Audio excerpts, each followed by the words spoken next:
My name is Erin Carter. I'm 30 years old, and I built everything I have with my own two hands, literally. I'm a mechanical engineer and run a DIY channel on YouTube. Every inch of my house, from the hardwood floors to the insulated garage, was the result of years of blood, sweat, and late-night sanding.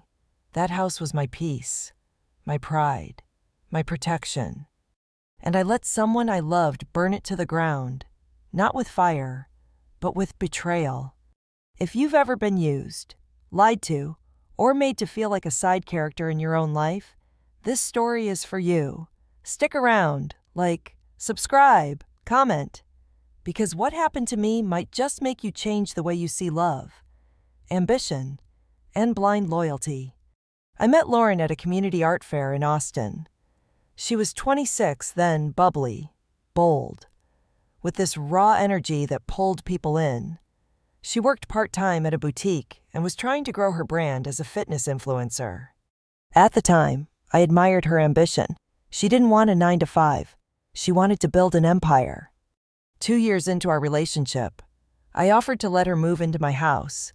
She brought 4 plants, 1 cat named Mango, and dreams of turning our guest room into a filming studio. I had no problem with that. Love is compromise, right? Everything seemed fine until she joined a new gym across town called Vibe House. More modern, more aesthetic, more... Simon? Simon says I should post more high-angle shots.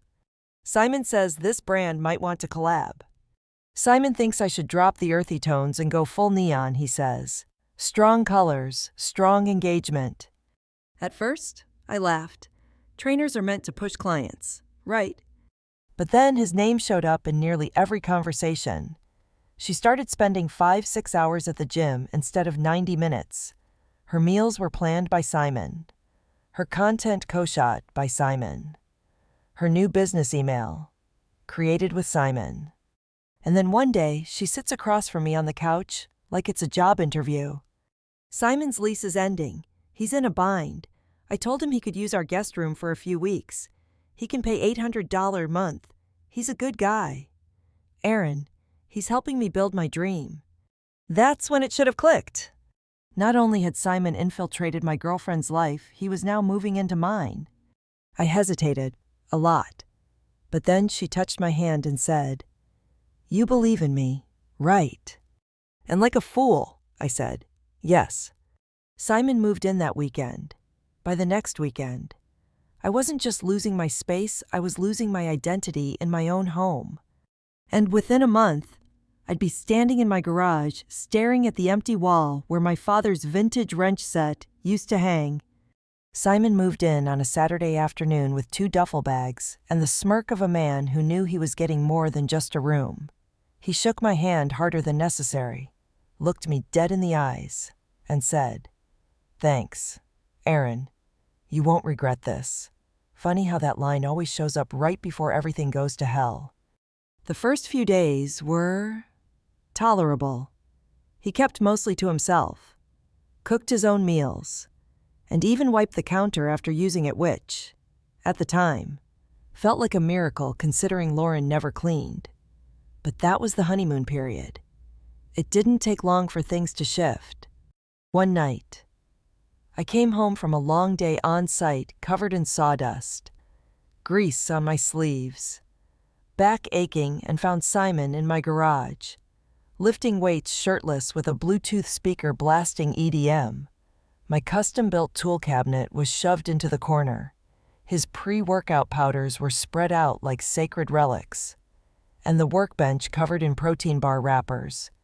He grinned when he saw me, completely unfazed. "Hope you don't mind. Boss, Lauren said you were cool with me turning this into a content space. Gonna help her shoot some fitness reels next week. Sound good?" I said nothing, just stared at the bench where my late father's tape measure used to sit. It was gone.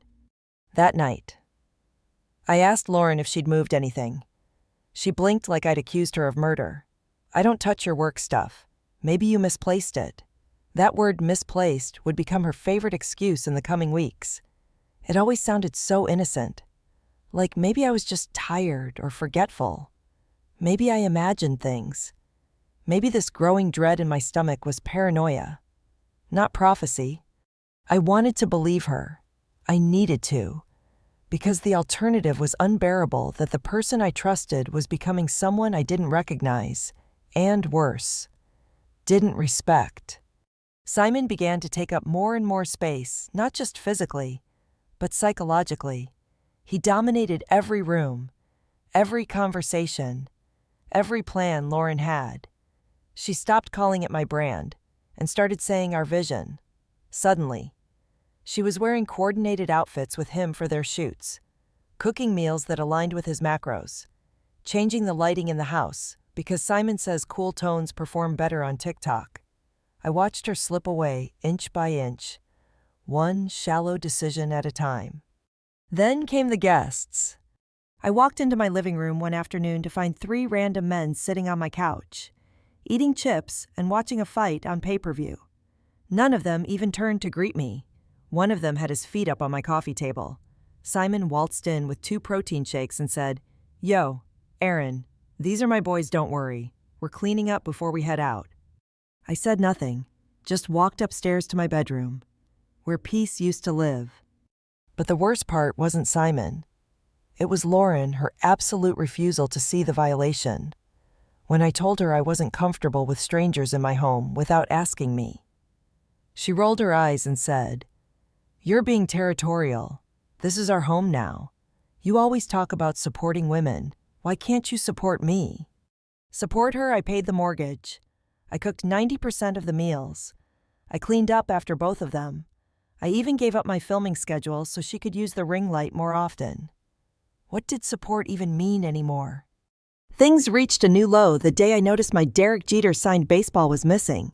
It wasn't worth a fortune, but it meant something. It was a birthday gift from my uncle, the only man who ever told me I could outbuild any man if I wanted.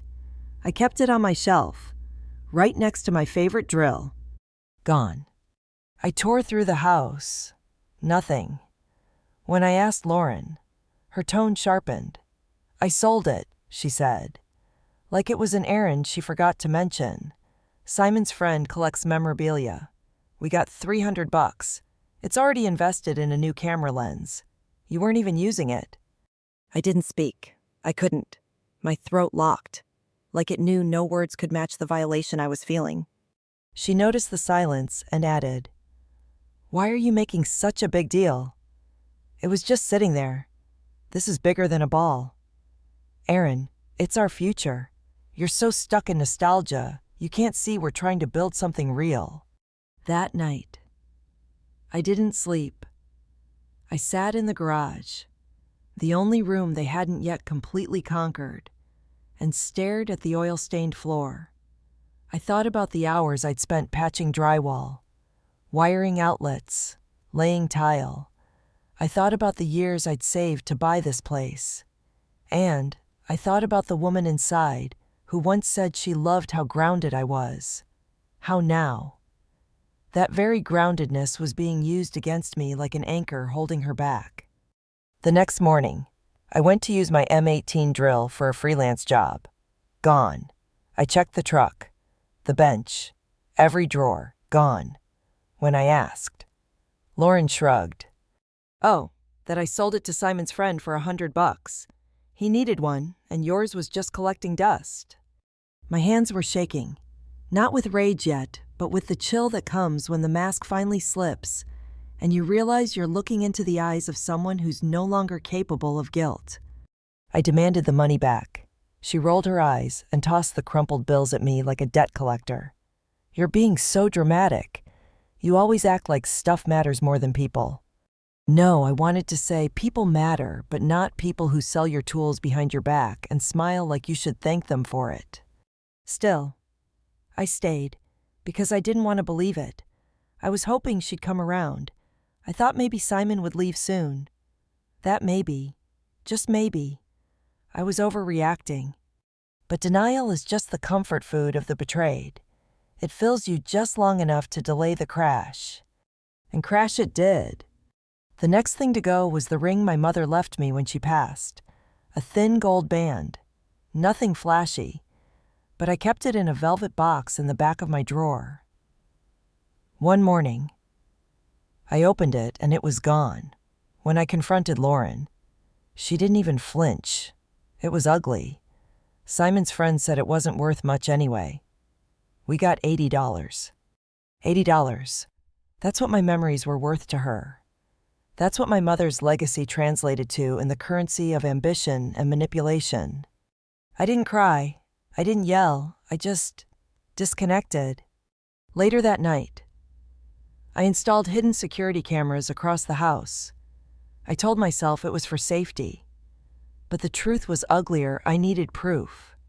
Not for the cops, for myself. Because when someone lies to your face with a smile, the worst part isn't the theft. It's the gaslighting. It's the slow erosion of trust until you start questioning your own perception of reality. Over the next week, I watched the footage every night. I saw Lauren slip into my room when I was at work. I saw Simon rifling through drawers. I saw them laughing over my possessions like my life was a pawn shop. And then came the day I walked in early from a job site and found my grandmother's sewing machine pristine, vintage, gifted to me before she passed, being loaded into the back of Simon's truck. That was the moment the silence inside me died. I didn't scream. I didn't cry. I simply said, "Put it down. You have 24 hours to leave this house. Both of you. Or I'll have you arrested." Simon smirked. Lauren scoffed. "You're not serious. This is our home." I stepped closer. No, this was my home. You just squatted in it long enough to forget the difference. As they drove off that evening, I didn't feel peace. I felt something colder, sharper, like the first breath of winter after a season of rot. But deep down, I knew they'd be back. And this time, I'd be ready. They say clarity comes in silence. That night, as I sat alone in my cold, desecrated living room, half the furniture already scarred by their presence, I finally understood what rage without chaos felt like.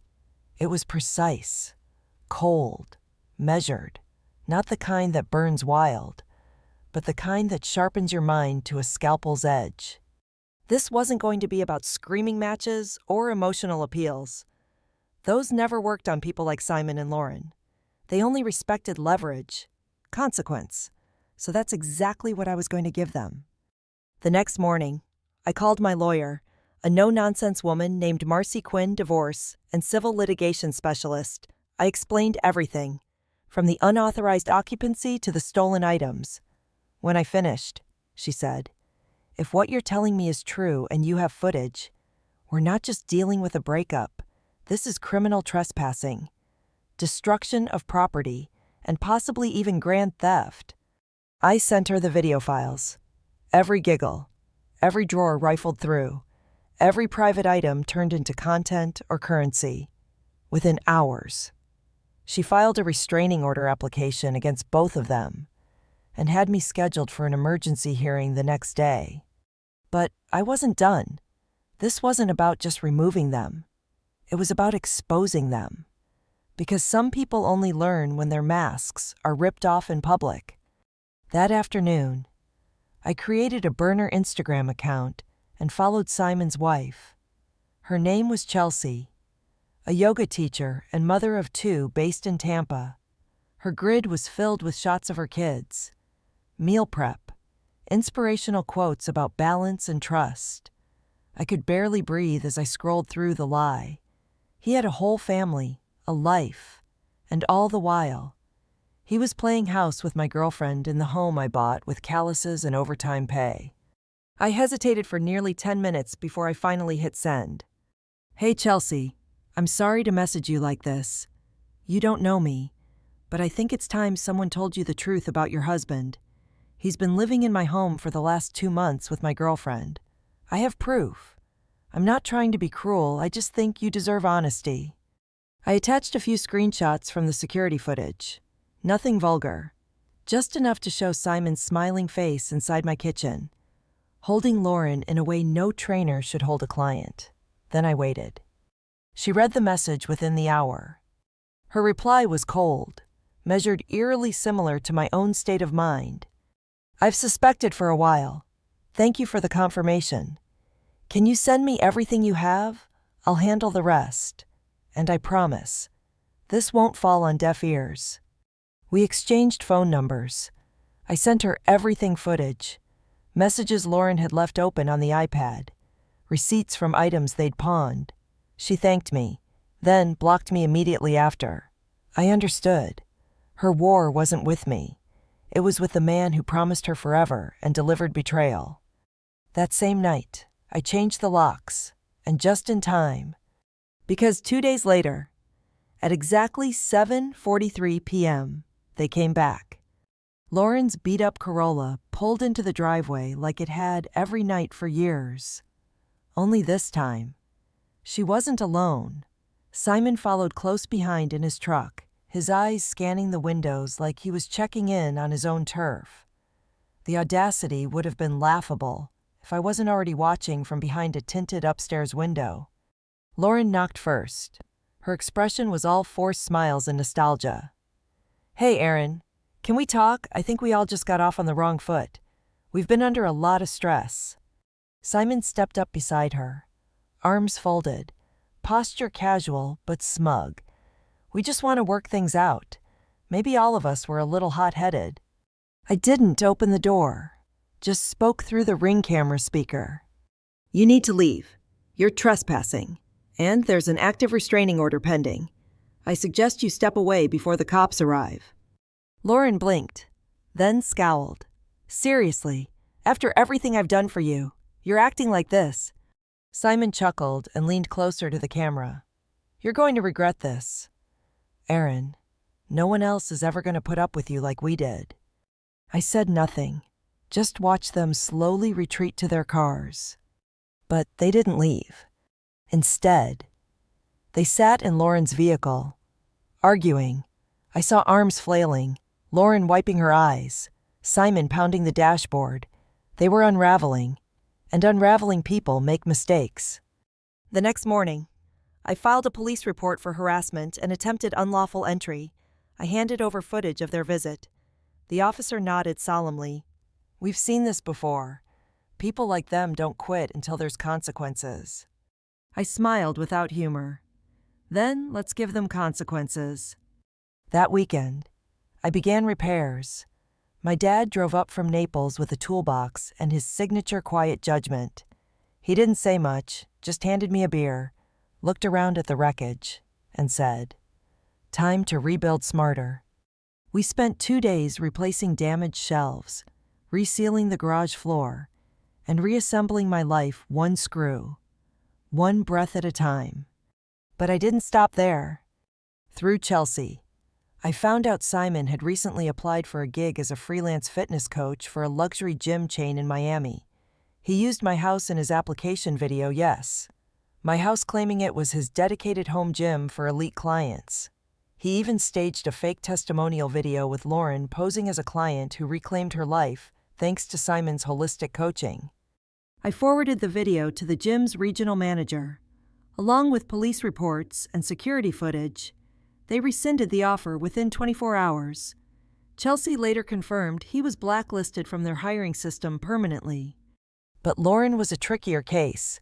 She hadn't technically broken the law yet, until I remembered the cameras caught her pawning off my late mother's ring. I traced the sale to a local pawn shop. Marcy helped me retrieve the transaction record under my name, and we added it to the criminal complaint. That tipped the scale. The police called me 4 days later. "We've issued warrants for both of them. We'd like you to come down and make a formal statement for the DA." When I hung up, I didn't feel triumphant, just calm, resigned, like a tide had gone out and left the wreckage for all to see. A week later, they were arrested. Simon was picked up first.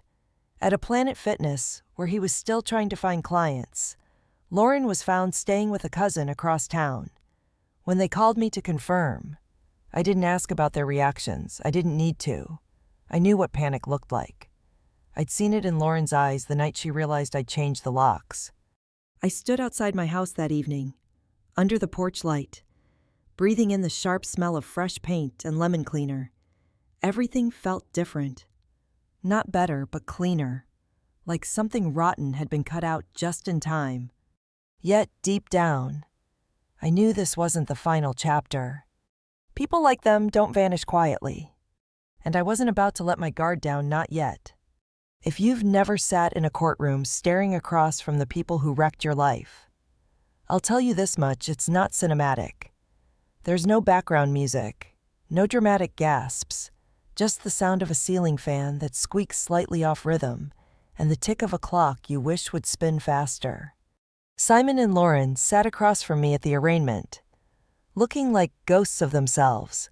She was pale, makeup smudged, wearing a cheap sweater that didn't fit right. He looked smaller somehow, like the weight of reality had finally sunk into his shoulders. But even now, there was still that spark of arrogance in Simon's eyes, like he believed, deep down, that he could still talk his way out of this. The judge wasn't buying it. Breaking and entering, theft, destruction of property, and you documented it. His voice was low, but laced with disbelief. Miss Carter, you willingly vandalized a private home, stole from the property owner, and helped a married man cover up an affair, all while living in the same house. What part of this do you not understand as criminal behavior? Lauren couldn't even answer. She cried silently, shaking her head, mouthing something like, "I didn't mean," but the words never came out. Simon, he tried to argue, claimed emotional stress, claimed he thought Aaron had abandoned the home and that Lauren invited him with full consent. The judge shut that down instantly. Consent is not transferable on property you do not own. Your story might work in a frat house eviction, not in a court of law. Bail was denied for Simon. Granted at $25,000 for Lauren, payable only through family. I later learned her parents posted it. But they didn't take her home. She stayed at a motel. The trial date was set 6 weeks out. But I wasn't done. This wasn't just about court. I wanted a clean break emotionally, financially, socially. And if that meant exposing everything, I'd do it with surgical precision. First, I met with my attorney Marcy to prepare for the restitution hearing. We built a file that was thick enough to knock someone unconscious with. Receipts, photos, inventory lists, every damaged item documented. We even included the cost of time off work and emotional stress therapy. I want to be thorough, I told her. She smiled. You want to be bulletproof? Good. Then came the unexpected allies. Catherine, Lauren's older sister, reached out. She'd testified briefly at the arraignment, but now she wanted to go on record with more. I saw them. I saw the way they acted when they came to stay with me. She said during our interview with Marcy, they weren't scared or sorry. They were smug. Lauren told me Aaron was just too sensitive and needed to be taught a lesson. That quote would become central in our final case. But perhaps the most shocking development came from Chelsea Simon's soon-to-be ex-wife. During discovery, she'd filed for full custody of their children and submitted evidence that Simon had been draining their joint savings account to fund Lauren's influencer equipment. Between the gym lights, editing software, and branded clothing hauls, he'd burned through nearly $12,000. I trusted him to build a future, she told the court. Instead, he built a fantasy, and when it collapsed, he blamed everyone but himself. The judge granted her full custody and barred Simon from leaving the state pending sentencing. His world, once so polished, was now dissolving in slow motion. Meanwhile, Lauren's dreams of fitness fame were crumbling just as fast. Word had gotten out partially through Chelsea, partially through the anonymous tip I'd sent to a few local influencer forums about her arrest and the criminal case. Screenshots of the police report circulated online. Her Instagram comments were flooded with disgust. No sponsors, no followers. Her brand died before it ever truly lived. But perhaps the most satisfying moment came during the restitution hearing. We were seated in a smaller courtroom, no more than 10 people total. I read aloud from the damage report, couch. $100. Coffee table, $300. Television, $850. Kitchen supplies and food, $400. Garage tools and equipment, $2,700. Bedroom furniture, $1, $200. Emotional distress therapy, $2,000. Lauren wept through most of it. Her parents sat beside her, silent, ashamed. Her father eventually whispered, "We'll pay it, we're sorry. This isn't how we raised her." Simon, however, laughed when I said emotional distress. "Come on," he muttered. "You're not exactly fragile." I turned and looked him dead in the eyes. "No, I'm not. But that's the difference between us. I felt everything, and I still chose justice." That shut him up. The final restitution order was $9,865. Lauren's parents agreed to pay it in monthly installments. Simon's half was ordered as garnishment from any future wages, if he ever worked again. After court, as I exited the building, I felt an odd sensation. Not happiness, not relief, just stillness. For the first time in months. No one was feeding off me. No one was in my space, selling lies or touching what didn't belong to them. But life wasn't done throwing curveballs. 3 days after the hearing, I received a call from a local podcast host named Tessa Monroe. She specialized in modern betrayal stories and wanted to feature mine. At first, I hesitated, but then I remembered something Chelsea said during our last conversation. The more we speak out, the fewer Simons and Laurens get away with it. So I said yes. The episode aired 2 weeks later and blew up overnight. Thousands of comments poured in, people relating, people thanking me, people confessing their own versions of betrayal. The story resonated far beyond what I'd imagined. One comment stood out. "This isn't about revenge.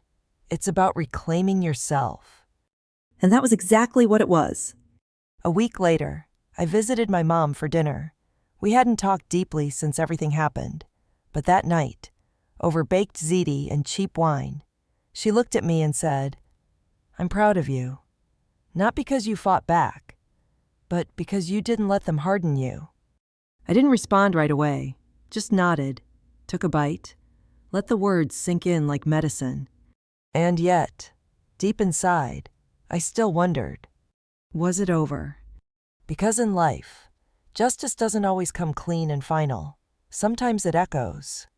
And I could feel one final echo building just beyond the horizon.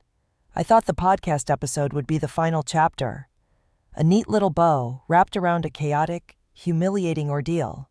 But the moment it went live, it did something I hadn't expected. It gave other people permission. Permission to speak, to confess, to admit that they too had been used, cheated on, stolen from, and made to feel small in their own homes. And suddenly, I wasn't the only voice. I was one among thousands. Emails started rolling in. Messages from strangers I'd never met, some local, some from across the country, telling me stories that felt like echoes of mine.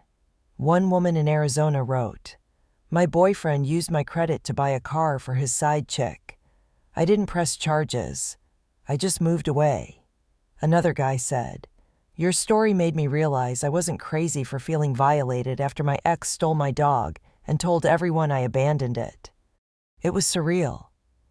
I'd spent so many nights feeling like I was drowning in shame, wondering how I'd let things get that far. But now, every story I heard felt like another lifeline, tossed out across this invisible sea we were all lost in. I wasn't alone, and that maybe more than the judge's ruling or the money repaid was what started to heal me. But even as I was finding peace, Lauren was unraveling. A few weeks after the restitution hearing, I ran into Catherine again. She'd kept in touch out of decency, and we'd developed this strange but comforting bond. She told me Lauren had moved back into her childhood bedroom, that she was working at a grocery store part-time, and her influencer dreams had evaporated like mist on a window. People in the fitness community had blacklisted her. Not officially, but quietly. Through whispers and group chats. Her name became radioactive. She's angry at herself, Catherine said, but mostly she's angry that her fantasy didn't survive the truth. Simon, on the other hand, had gone radio silent. After serving 18 months, he was released on parole and moved to some remote town in Montana. His wife finalized the divorce and relocated with the kids. Last I heard, he was working construction. Ironically enough, swinging a hammer on job sites. The very life he once looked down on when I was doing it. Some people learn humility. Some are forced into it. One day, about 3 months after the dust had settled, I found a package at my door. No return address, just a plain cardboard box with my name on it. Inside, I found the Yankees jersey, the one that had vanished early in the chaos.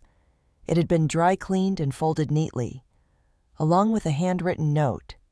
I took things that didn't belong to me, including your trust. I can't give that back, but I hope you'll accept this instead, L.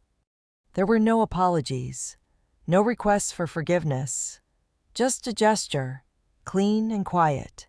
And for the first time, I didn't feel rage when I saw her handwriting, just emptiness, like a door that once slammed shut had simply disintegrated over time.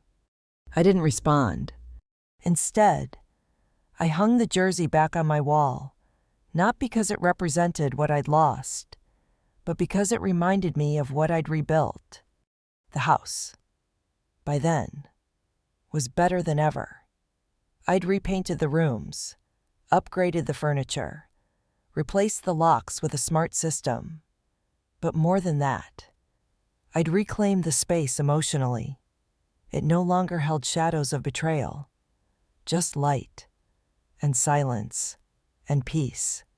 It was during one of those quiet weekends, lounging on the back porch with a cup of coffee, that I really let it hit me. The whole journey. From love to suspicion, from hurt to revenge, from chaos to order. And what I realized was this revenge isn't about making someone suffer. It's about making yourself whole. It's not about destruction. It's about reclamation. I didn't win because they lost. I won because I didn't become like them. Some nights, I'd think about what could have happened if I hadn't installed those cameras. Or if I'd ignored the gut feeling that something was off. How long would they have stayed? How much more would they have taken? But those thoughts didn't haunt me. They taught me. I started attending group therapy once a week, not because I was broken, but because I didn't want to carry this alone anymore. There were women and men in that circle who had lived through worse, betrayals that made mine feel tame. And yet, they still found the strength to speak, to heal, to rebuild, and in doing so, they gave me permission to continue forward. Sometimes healing isn't a straight path. It zigzags, it circles back, but it always moves. I also reconnected with people I'd pushed away during that dark period. My sister, who once begged me to see Lauren for who she really was.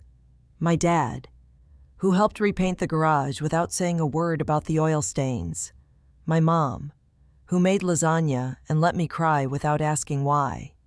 They had been there all along. I had just forgotten how to lean on them. And finally, one night, I sat down and wrote a letter to myself, not from a place of blame, but of closure. You didn't fail. You loved someone who didn't know how to love back. And when they tried to take everything, you chose to rebuild instead. That is strength. That is victory. That is who you are. I keep that letter in my desk drawer now, not to reread daily, just to know it's there. Because that's the thing about scars. You don't need to see them to know they exist. But sometimes, knowing they're healed is all the power you need. If you're still listening, still here after all this, thank you. I don't share this to dredge up pain, but to show you what happens after. After the betrayal, after the court dates, after the fire dies down. There is life. There is peace. And there is a version of you waiting on the other side, stronger than you ever thought possible.